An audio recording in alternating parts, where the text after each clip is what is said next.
Hello बच्चों, आप सभी का स्वागत है। क्वेश्चन देखते हैं। Let F of X be non positive continuous function and capital F of X equal to integration of F with respect to T from 0 to X for all X greater than equal to 0 and F of X is greater than C capital F of X where c is greater than 0. Let g depend 0 to infinity tend to r be function such that derivative of g with respect to x less than gx for all x greater than 0 and g of 0 equal to 0. The number of solution of the equation modulus x square plus x minus 6 equal to fx plus gx is r. यहाँ पे option हमें given है। तो इस equation के solution निकालने पहले fx और gx की बात करेंगे जो ऊपर की इंफॉर्मेशन से। तो बोला गया कि fx एक नॉन पॉजिटिव कंटिन्यूअस फंक्शन है। अगर नॉन पॉजिटिव है और तो इसकी वैल्यू क्या होगी, लेस देन इक्वल टू 0 होगी। ये पहली बात पता लग गई। साथ में हमें कैपिटल एफ एक्स की वैल्यू दे रखी है इंटीग्रेशन 0 टू एक्स एफ का विथ रेस्पेक्ट टू टी। तो अगर मैं इसको डिफरेंशिएट कर लूँ तो एफ का डेरिवेटिव इज इक्वल टू हो जाएगा स्मॉल एफ एक्स। ठीक है। अब अगर ये पता लग गया तो इसको इस इंफॉर्मेशन में आप यूज कर लो। ठीक है। तो इसको यहाँ पे अगर देखें तो आप देखिए कैपिटल स्मॉल एफ एक्स क्या आ जाएगा, कैपिटल एफ का डेरिवेटिव आ जाएगा। तो स्मॉल एफ एक्स की जगह कैपिटल एफ का डेरिवेटिव माइनस सी कैपिटल एफ एक्स हो जाएगा ग्रेटर देन 0। अब यदि इस रिजल्ट से आगे आपको बढ़ना है तो यहाँ से मुझे फंक्शन के बारे में पता करना है। तो इसको एक डिफरेंशियल इक्वेशन के फॉर्म में आप देख पा रहे हो क्या? क्या देख पा रहे हैं? डिफरेंशियल इक्वेशन के फॉर्म में देख पाना। ठीक है। तो यदि मैं इसमें e की पावर यहाँ पे c है तो मल्टीप्लाई कर दूं, मल्टीप्लाई e की पावर माइनस का सी एक्स से, ये हो जाएगा e की power minus C x F का डेरिवेटिव माइनस सी इंटू e की power minus C x F X और ये ग्रेटर देन 0 रहेगा। अब ये जो लिखा गया है इसको अगर आप डिफ्रेंशिएट करके लिखना चाहो क्या लिख सकते हैं, सी इंटू ई की पावर सी एक्स लिख सकते हैं, सॉरी ई की power C X into capital F X और ये ग्रेटर देन 0 रहेगा। ये जो ऊपर का एक्सप्रेशन है इसको बच्चों इस तरीके से आप अगर यहाँ पे देख पाते हो तो आप आगे इसकी इंफॉर्मेशन आपको आसानी से यहाँ से कलेक्ट हो जाएगी। यानी इसको अगर डेरिवेटिव करोगे तो ये निकल के आएगा आपके पास में। अब किसी का डेरिवेटिव अगर ग्रेटर देन 0 होता है, आप सोच के बताइए, अगर किसी फंक्शन का derivative greater than equal to 0 होता है तो हम बोलते हैं कि y कैसा होता है, हमारा इंक्रीजिंग टाइप का होता है। कैसा होता है? y इंक्रीजिंग होता है। ठीक है। अगर ऐसा है तो आप देखिए ये हमारे लिए कोई फंक्शन है जिसका डेरिवेटिव ग्रेटर देन 0 है तो हम कह सकते हैं e की power minus C X into capital F X. ये कैसा रहेगा? इंक्रीजिंग रहेगा।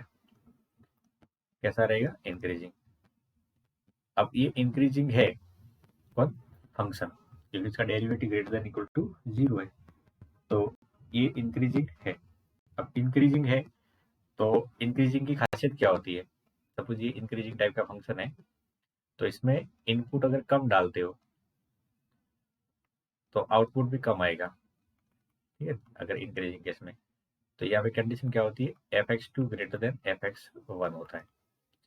तो हम यहाँ से अब आगे क्या कह सकते हैं, तो यहाँ से अब ये कह सकते हो कि मेरा e की पावर माइनस का C X into capital F X है। ठीक है बच्चों, कैपिटल एफ एक्स एक ज़्यादा रहेगा e की पावर c इंटू 0 और कैपिटल एफ 0 से।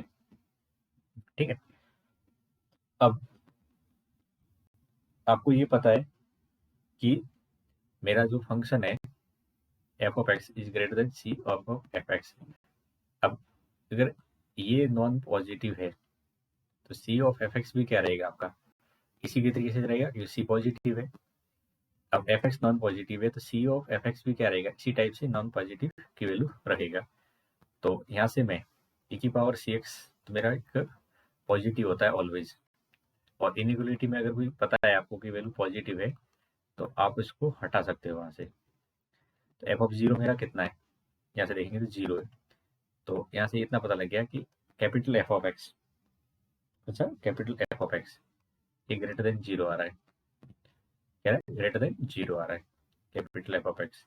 अब ये ग्रेटर देन जीरो है, तो देखो ध्यान से इस लाइन से आप यहाँ से जजमेंट करिए, अगर ये ग्रेटर देन जीरो है, ठीक है, इसको यहाँ से पुट कर लें उल्टा, तो तुम्हारा इससे निष्कर्ष ये निकल के आएगा कि स्मॉल एफ एक्स भी क्या आएगा, ग्रेटर देन जीरो।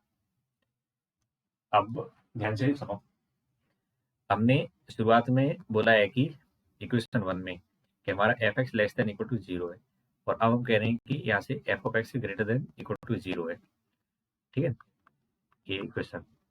तो फ्रॉम इक्वेशन वन एंड आपके थर्ड इक्वेशन से दोनों के बीच में कौन सी कॉमन बात है, वो है कि हमारा एफ ऑफ एक्स क्या हो जाए, जीरो हो जाए, तो दोनों कंडीशन सेटिस्फाई हो जाएगी। अदरवाइज तो ये less than equal to zero और greater than equal to zero, तो इक्वल टू जीरो वाला पार्ट इसमें कॉमन हो जाएगा। मेरा एफ ऑफ एक्स क्या आ गया, यहाँ से जीरो आ गया, इतना मुझे पता लग गया। अब सेम कहानी आपको जी के बारे में भी बतानी है, यहाँ से किसके बारे में बतानी है, जी के रिलेटेड बतानी है।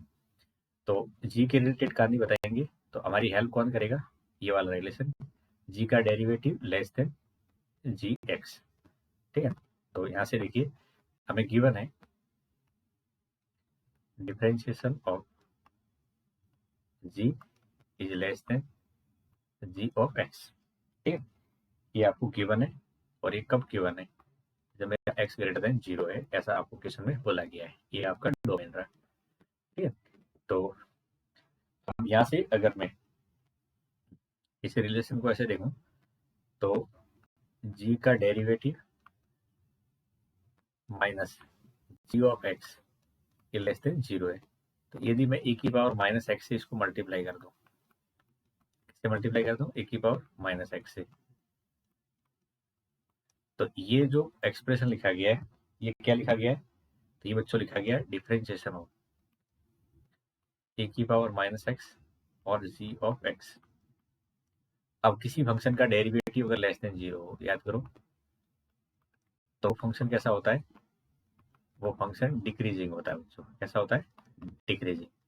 तो यहाँ से इतना पता लग गया कि यहाँ पे जिसका भी डेरिवेटिव है वो डिक्रीजिंग है, तो किसका डेरिवेटिव है, ए की पावर माइनस एक्स इंटू जी एक्स, तो ये कैसा रहेगा, डिक्रीजिंग रहेगा, कैसा रहेगा, ये डिक्रीजिंग रहेगा, ठीक है। अब अगर ये डिक्रीजिंग है तो कुछ इस टाइप का सिनारियो बना होगा, तो आपके शुरुआत कहाँ से हो रही है, जीरो पे और एक्स पे देखें, तो देखो जीरो पे वैल्यू ज़्यादा आएगी और एक्स पे कम आएगी, तो मैं कह सकता हूँ e की पावर एक्स और जी ऑफ एक्स की वैल्यू जो आएगी वो कम होगी e की पावर जीरो और जी जीरो से, e की पावर माइनस एक्स जी एक्स। अब e की पावर जीरो तो वन होता है और जी जीरो की वैल्यू कितनी गिवन है, तो क्वेश्चन के अकॉर्डिंग देखें तो जी जीरो की वैल्यू यहाँ से आप देखिए, क्वेश्चन में हमें बोला है क्या, जीरो है, कितनी है, जीरो है, तो मैं यहाँ पे इसको बोल सकता हूँ कि जीरो है।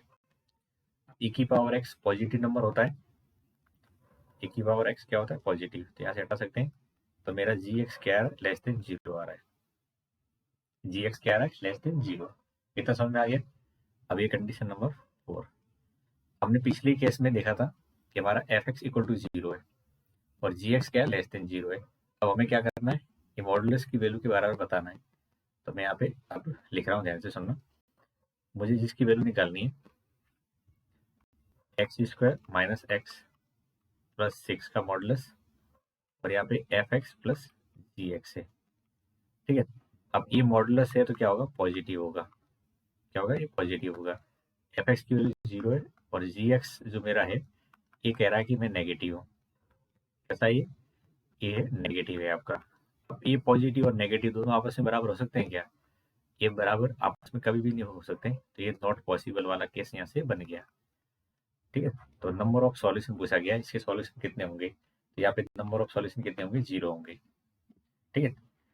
हेंस नंबर ऑफ सॉल्यूशन कितने हो जाएंगे, इक्वल टू जीरो हो जाएगा, तो ऑप्शन नंबर थर्ड इसका करेक्ट है। आई थिंक आप समझ गए होंगे, थैंक यू।